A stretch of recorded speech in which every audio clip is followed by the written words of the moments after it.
Bueno, esta semana se cumplieron 3 años del gobierno del presidente Gabriel Boric. Hay mucho que conversar a esta hora sobre la gestión económica de este mandato, sobre las proyecciones también, sobre cómo la economía se instala en un escenario de elecciones presidenciales y parlamentarias en pleno año electoral. Está al teléfono de ADN hoy para conversar sobre esos temas el ministro de Hacienda, Mario Marcel. Ministro, bienvenido, buenos días.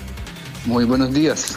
Muy buenos días a todos los auditores y auditoras de Radio. Gracias por acompañarnos, ministro. Bueno, siguiendo la analogía que hacía el presidente esta semana, desde el punto de vista económico, desde el punto de vista financiero, ¿cómo va este partido en su primer 3/4, ¿no? Queda un cuarto de tiempo, decía el presidente, queda un 25% de mandato, y este último tiempo lo vamos a ver cruzado por el año electoral, por las campañas presidenciales y parlamentarias y por una serie de críticas que ya vamos a estar detallando. Pero ¿cuál es su primer balance respecto de estos primeros 3/4? Bueno, Mauricio, de estos primeros 3/4 ha sido un periodo en que, para continuar con la metáfora futbolística, ha habido que poner la pelota contra el suelo en materia económica, porque recordemos la situación que teníamos en marzo del 2022.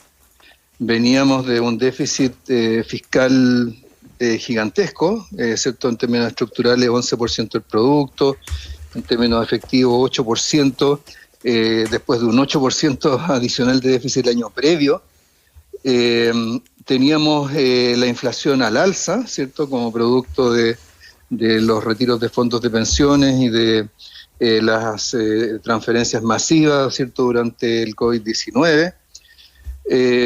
Teníamos un déficit en cuenta corriente de balance de pago, algo que el público a veces no conoce mucho, pero significa que estamos en un gran desequilibrio en nuestros flujos financieros con el exterior, 10% del producto, el triple de lo que era normal en Chile, y además todavía teníamos por delante todo el proceso constitucional con toda la incertidumbre que eso generó.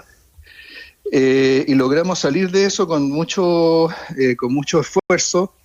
Por supuesto, hubo una parte importante que la puso el Banco Central en términos de bajar la inflación, pero también hubo un esfuerzo por parte del gobierno importante, no solamente para estabilizar la economía, ¿cierto?, reducir el gasto en 23% en un año, como fue en el 2022, sino que también apoyar a las familias que se habían afectadas por la inflación, por la situación de la cual veníamos saliendo.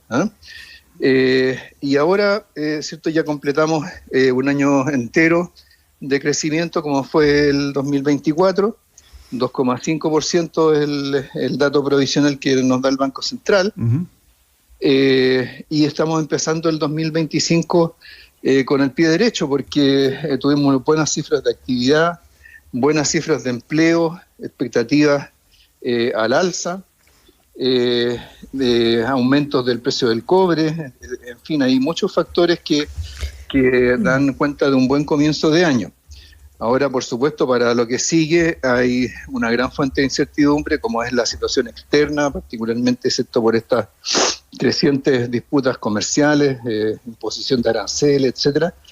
Pero por lo menos en lo que se refiere a lo que nosotros podemos aportar desde la economía chilena y desde la política económica que la hacemos entre el Banco Central y nosotros, yo creo que ahí en estos primeros 3 años se ha logrado sortear bastante bien una situación económica que se veía muy comprometida al comienzo de este periodo. Ya, ministro, vamos a estar hablando en un ratito del efecto de la política económica, sobre todo de Trump, del efecto internacional que podría haber en la economía chilena y esa incertidumbre, pero también esta última parte de estos 3/4 del partido han estado muy marcados por la discusión y la polémica, diría yo, en relación a la situación fiscal de Chile, a errores de cálculo, a sobreestimaciones de ingresos, al aumento de la deuda, lo que para algunos tiene que ver con la tendencia de la deuda, ya que el nivel de deuda creció fuertemente en la última década y el incumplimiento de la meta fiscal del 2024 no tuvo que ver tampoco ni con crisis ni con emergencias. ¿Usted ha salido de alguna manera a hacerse cargo, por ejemplo, de lo del PIB? y que ahí hay que hacer una corrección, pero se ha dicho incluso desde algunos sectores que el ministro Marcel terminó siendo como el más gastador de la historia o del último tiempo. Bueno, eso es bien... la verdad es que si no fuera porque se dice en los medios o lo dicen personas que supuestamente son serias, sería casi un chiste, porque pensemos que este va a ser el primer gobierno desde que yo nací, ni siquiera desde el retorno de la democracia, desde que yo tengo memoria, que va a terminar con un nivel de gasto sustancialmente inferior al del último año del gobierno anterior. Durante este periodo, el gasto público se ha mantenido, o sea, después del ajuste a la baja en el 2022, el gasto público se ha mantenido como porcentaje del producto, no ha crecido más que el producto. Y la deuda, lo que ha ocurrido con la deuda es que el ritmo de crecimiento de la deuda se ha reducido significativamente. Si se hubiera mantenido ese ritmo de crecimiento de la deuda de los 12 años previos, la deuda al final de este periodo habría sido varios miles de millones de dólares superiores a lo que efectivamente va a ser. Ya, ministro, Incluso, pero es un hecho que sí hubo errores en las estimaciones de ingresos. Usted ya ha explicado que está lo del litio, está también lo de la operación renta, eso está sobre la mesa. Pero ¿cómo se hace cargo usted de eso cuando se evalúan los 3 años de gobierno? Se pueden evaluar los 3 años de gobierno en relación a esas cifras, eso es lo primero. Y lo segundo es, ¿siente que su frase sobre la mejor directora de presupuesto en relación a Javiera Martínez ha condicionado también este debate fiscal? Mire, como estamos siempre hablando del balance del periodo, ¿cierto? Tenemos que evaluar la gestión fiscal del conjunto del periodo. Respecto del último año, nosotros fuimos los primeros en salir a informar que no se había cumplido la meta, fuimos los primeros en calificar ese incumplimiento como un incumplimiento relevante y al mismo tiempo nos comprometimos a aplicar, siguiendo, ¿cierto?, lo que es la legislación que nosotros mismos propusimos en este gobierno, a reencaminar las finanzas públicas a la senda de consolidación que nosotros nos habíamos fijado. Para eso está comprometido fundamentalmente para el informe de finanzas públicas del primer trimestre de este año, que se va a dar a conocer más o menos a mediados de abril. En aquel momento corresponde hacer una actualización del escenario fiscal del 2025, incorporando los datos de cuentas nacionales, que van a ser en unos días más, las primeras cifras de ejecución del presupuesto de este año, y sobre esa base vamos a definir ese camino de convergencia, ¿no? Uh-huh. Así que no quepa duda que ese sigue siendo nuestro compromiso, lo hemos señalado desde el mismo momento en que informamos de los resultados fiscales del 2024, ¿no? Ahora, claro, hay un clima que generaliza a partir de este tipo de situaciones que, bueno, uno tiene que tratar de nuevamente poner la pelota contra el piso, ¿no? Uh-huh. Es decir, el tema de las diferencias en la recaudación respecto de lo proyectado, como usted bien lo señalaba, uh-huh, se remite a dos ítems: los ingresos del litio, que tienen que ver con lo que pasó con el precio del litio durante el 2024, que todos sabemos que es algo bastante impredecible, y por otro lado, ¿cierto?, el resultado de la operación renta, en lo cual hemos estado mirando muy a fondo las metodologías que se seguían. Hemos estado trabajando con una misión del Fondo Monetario, cuyo informe se va a dar a conocer próximamente. O sea, hemos estado haciendo un trabajo bien sistemático, profesional, para hacernos cargo de esto, más allá de lo que la política y las declaraciones, qué sé yo, plantean. Ya, ¿y los cuestionamientos a la directora de presupuestos, ella sigue siendo a su juicio la mejor de la historia? Sí, mire, antes de ese tema, le quiero ejemplificar esto con algo que el mismo día de hoy. A ver. Hoy día en el Mercurio viene un artículo cuyo titular es algo así como que el Consejo Fiscal Autónomo Lo del CAE. Emplaza a corregir. Oficia la Dirección de Presupuestos sobre el CAE. Exactamente. Bueno, resulta que el tema que plantea el Consejo Fiscal Autónomo, que es un tema de doble contabilización de ingresos por los ingresos de recuperación del CAE, es un tema que lo detectó primero que nadie la Dirección de Presupuestos. Fue parte del informe financiero del proyecto del CAE. Y esto luego fue recogido por el Consejo Fiscal Autónomo. Entonces, la idea de que el Consejo Fiscal Autónomo descubrió algo oculto, y que nuevamente, ¿cierto?, se culpa a la Dirección de Presupuestos implícitamente de algo, es exactamente lo opuesto. Uh-huh. Fue la Dirección de Presupuestos la que detectó que había este problema, y el compromiso nuestro era que ya con la ejecución la información de la ejecución del presupuesto 2025, ya esa situación se corregiría, y eso es lo que va a ocurrir. Eso ya está comprometido desde hace mucho rato, ¿eh? Entonces, a partir de una situación que es el tema de la estimación del resultado de la operación renta del 2024, empiezan a hacerse todo tipo de generalizaciones que desgraciadamente desgraciadamente en la práctica, a medida que se repiten, terminan perjudicando más a las instituciones que a las personas. Entonces, creo que es importante que tengamos claro que para Chile el valor de la institucionalidad fiscal es muy relevante. Nosotros tenemos una institucionalidad fiscal muy robusta, mucho mayor que otros países, de la cual el propio Consejo Fiscal Autónomo forma parte.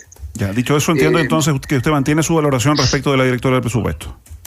O sea, a la directora de presupuesto le ha tocado un nivel de desafíos en materia fiscal que no lo ha tenido nadie antes, incluido yo mismo cuando fui director de presupuesto. Ya, ministro, para seguir avanzando. Hacer ajustes de estas magnitudes, reducir el gasto en 23% en un año, hacer recortes relevantes en el transcurso del año. El año pasado fueron $1.500 millones de ajustes del gasto. Hacer reasignaciones muy significativas como las que hubo en el 2023 es mucho trabajo, es un trabajo muy desafiante, y eso tenemos que tenerlo claro, más allá de las expresiones mismas que uno utilice. Puede ser que a veces, ¿cierto?, el efecto político de esas cosas es contraproducente, puede ser, pero tengamos claro que el nivel de desafío en materia fiscal durante este periodo excedían largamente lo que puede haber enfrentado cualquier otro gobierno. Ya, oiga, usted hablaba de estimaciones y quiero avanzar en la conversación porque estamos, a juicio de algunos analistas, ya en una guerra comercial absolutamente declarada, con las medidas del presidente Donald Trump en Estados Unidos, de aranceles con sus vecinos de Canadá, hoy día también con Europa, que responde a las medidas adoptadas por el gobierno de Trump. Y en materia de estimaciones, hay quienes sostienen acá en Chile que esto, algunos dicen que incluso podría favorecer, que ya está favoreciendo a Chile con la baja en el precio del dólar, pero también hay quienes, como uno de sus antecesores, el exministro Briones, señalan que esto podría impactar en el crecimiento del país. ¿Cuál es su estimación respecto del impacto que las medidas del nuevo gobierno de Estados Unidos podrían tener en la economía en Chile? Sí, bueno, yo creo que lo primero que hay que decir es que así como la globalización y la expansión del comercio mundial favoreció mucho a Chile en los años 90, comienzos de los 2000, evidentemente un proceso a la inversa, a la larga nos va a perjudicar, porque somos una economía abierta, ¿cierto?, donde las exportaciones juegan un papel muy relevante como motor del crecimiento, y por supuesto que esa es una situación preocupante. Y el impacto, ministro, ahí viene a su juicio, ¿sí?, en el cobre, en la agricultura, en todas las anteriores. Claro.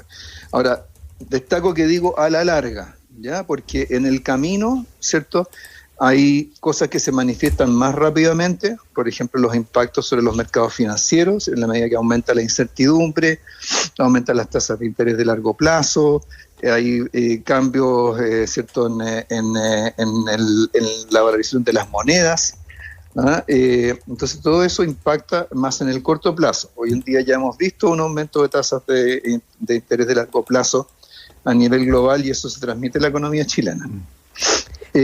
Pero los temas comerciales, propiamente tales, tienen otro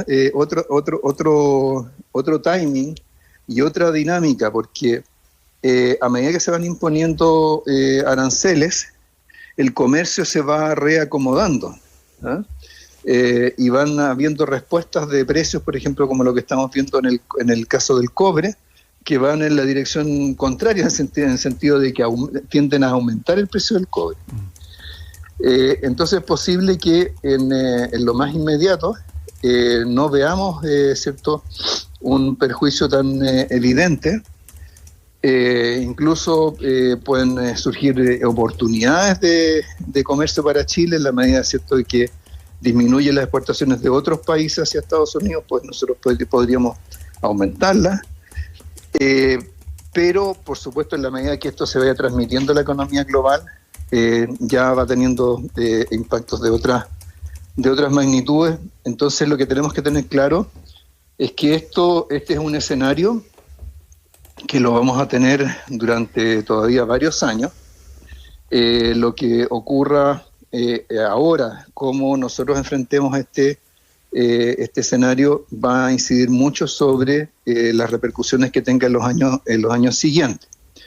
Y para esto, la fortaleza que tiene, digamos, Chile tiene dos fortalezas importantes. Una, que en relación a lo que está motivando las medidas arancelarias, nosotros estamos bastante lejos de ese tipo de situaciones. Pues las medidas arancelarias van contra China, Canadá, México, el acero, el aluminio. Hay muchas disputas en el ámbito de la industria manufacturera, ¿no? Se dirigen muchas medidas hacia países que tienen déficit comercial, o sea, con los cuales Estados Unidos tiene déficit comercial, y nosotros estamos en el otro lado de todo eso. Estados Unidos tiene un superávit comercial con nosotros, o nosotros un déficit con ellos. Chile es un país muy diversificado en términos de inversionistas, no estamos en la situación de otros países que tienen mucha inversión china. Exportamos insumos para la industria manufacturera de Estados Unidos, ¿no? Entonces eso nos ayuda. Y por esa misma razón, nosotros somos un socio, por así decirlo, comercial confiable, no solamente para Estados Unidos, sino que para muchos otros países. Tenemos una red de acuerdos comerciales con muchos países del mundo. Eso nos permite también tener una flexibilidad para responder en esta coyuntura que es muy valiosa. Ya, ministro, dicho todo lo anterior, nos queda poco tiempo. Yo quiero volver un poco como a mezclar dos cosas que ya hemos comentado durante esta conversación. Lo primero, se viene un escenario complejo en términos de lo fiscal. Hay esta recomendación del Consejo Fiscal Autónomo en torno al reporte. Usted decía, en abril va a estar el informe financiero y ahí se van a conocer más detalles. Pero ¿es un recorte o es un ajuste que se da en pleno año electoral? Y usted algo de eso ha dicho. Hay un clima, decía usted, en el que se generaliza todo y eso termina afectando a las personas y también a las instituciones.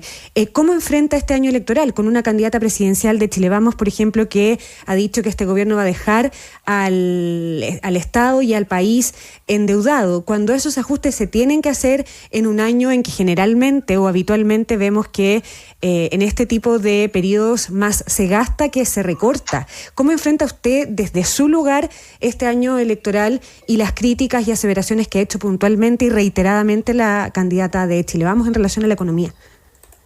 Sí, mire, a ver, nosotros llevamos 3 años electorales ya. Sí, pero no se ha elegido presidente. Ha habido elecciones. Sí, absolutamente, pero no se ha elegido presidente. Se han hecho ajustes fiscales, se ha aprobado legislación importante como cumplimiento tributario, como el royalty minero.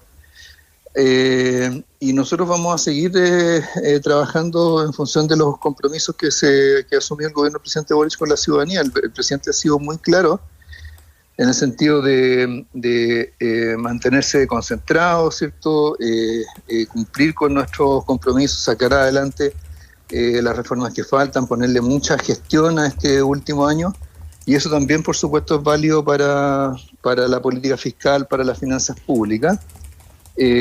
Como sabemos, ya se hizo un ajuste importante de gasto a comienzo de año. Eso nos da una ventaja porque es mucho más fácil ajustar al inicio del año que cuando el año está terminando. Vamos a identificar, cuando presentemos nuestro informe en abril, medidas que son tanto de carácter administrativo como medidas de carácter legislativo. Pensemos que ahora recién se acaba de aprobar el proyecto sobre control de emisores masivos de licencias médicas, sí. Que cierto, las licencias Ministro, pero no reconoce un año con gasto para el Estado. No reconoce un año con una complejidad distinta, ha tenido que salir a contestar varias veces a Matei y estamos en marzo.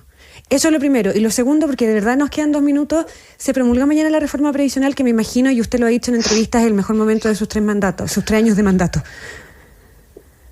Sí, pues, la reforma previsional se pensaba que iba a ser imposible, finalmente se logró con mucha perseverancia, con mucho diálogo, y eso es lo que necesitamos para seguir, para trabajar durante este año. Perseverancia y diálogo y no distraerse con el proceso electoral. El proceso electoral tiene su propia dinámica. Yo creo que la experiencia del gobierno del presidente Piñera es muy clara en cuanto a que un gobierno que gasta mucho al final no necesariamente se asegura un éxito político. Yo creo que lo más importante es cumplir nuestros compromisos con el país, porque eso es lo que nos ha ayudado, como hablábamos al comienzo, a que esta economía salga adelante, vuelva a crecer y se pueda plantear desafíos mucho más relevantes al futuro. Ya pues, ministro Mario Marcel, ministro de Hacienda, una vez más, muchísimas gracias por estos minutos en Radio ADN. Ya pues, muy bien, gracias, muy buenos ministro. días. Buenos días. Hasta luego.